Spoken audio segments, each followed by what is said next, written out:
I rise to speak on the Gambling Regulation Amendment Bill 2023, and I do so because, as most people would know, that South West Coast has a very proud history with the racing industry of all codes. The bill seeks to amend the Gambling Regulation Act of 2003, the Casino Control Act of 1991 and the Liquor Control Reform Act of 1998. I do not oppose the bill, but I call on this government to cooperate more with the racing industry in rural and regional Victoria to ensure transparency in the bidding process. The silence on the issue of ownership of the IP has been outlined already by my colleagues who have spoken in this place, and some of the issues there are quite concerning, particularly the silence. Thoroughbred harness and greyhound racing all play a significant role in the cultural and economic landscape of South West Coast, and the sports are not only popular pastimes but are also major contributors to the local economy, providing employment, attracting visitors and generating revenue. Now, it may be a surprise to some in this House that Australia's unofficial anthem, Waltzing Matilda, owes its origins to the 1894 Warrnambool May races. In 1895, Christina McPherson was staying with her brother near Winton in Queensland and played a tune she had heard the previous year at the Warrnambool races. Banjo Patterson was present, and it was to this tune that Banjo set his famous words. Racing in all its forms contributes over $112 million to the South West Coast economy annually. Racing provides direct employment to over 900 people in South West Coast and indirectly employs many, many more.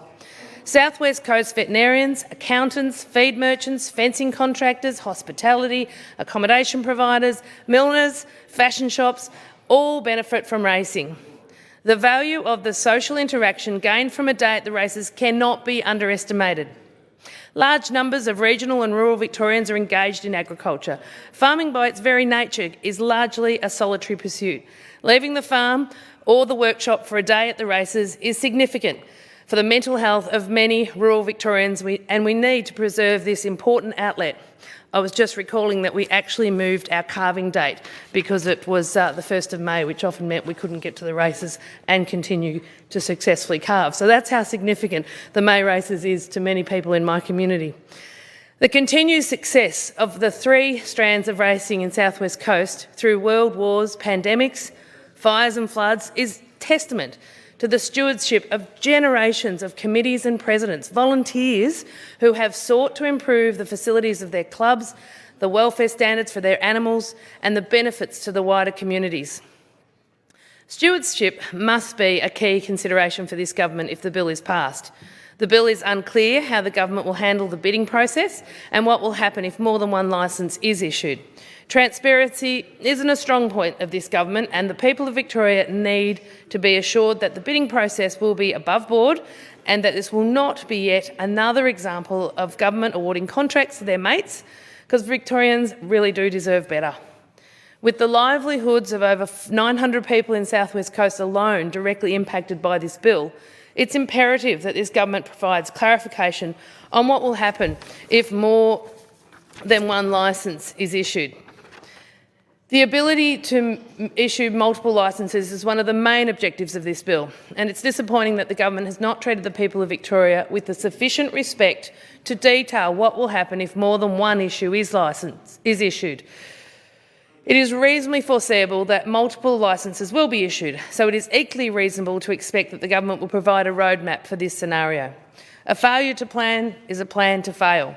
And when Victorians are paying $10 million a day to service this government's debt, Victorians cannot afford for racing to fail. Racing is one of the few industries in Victoria that generates a profit. The funds generated by racing must not be squandered or flitted away.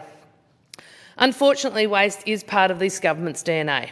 This government has created a financial emergency for which every Victorian is now paying for. Victoria is the highest tax state in the Commonwealth, with a debt greater of New South Wales, Queensland and Tasmania put together. With this record, you can understand my concern that the funds generated by issuing of multiple licences may be squandered on more projects that never get finished and eye-watering interest payments. Waste and spin and waste. are all we get from this government. At the last election, the Premier stated that he would govern for all Victorians. I know it's just 6 months since the last election, but it's time the government started walking the walk, because they are so good at talking the talk. Racing is part of Victoria's vibrant and diverse social fabric. Its contribution extends beyond the financial. It has a distinct cultural legacy and unites Victorians from all backgrounds. Victoria has a great racing heritage and it deserves to be protected. I do not oppose the bill, but I call on the government to finally do the right thing and ensure that there is transparency with the bidding process and the roadmap for what will happen if multiple licences are issued.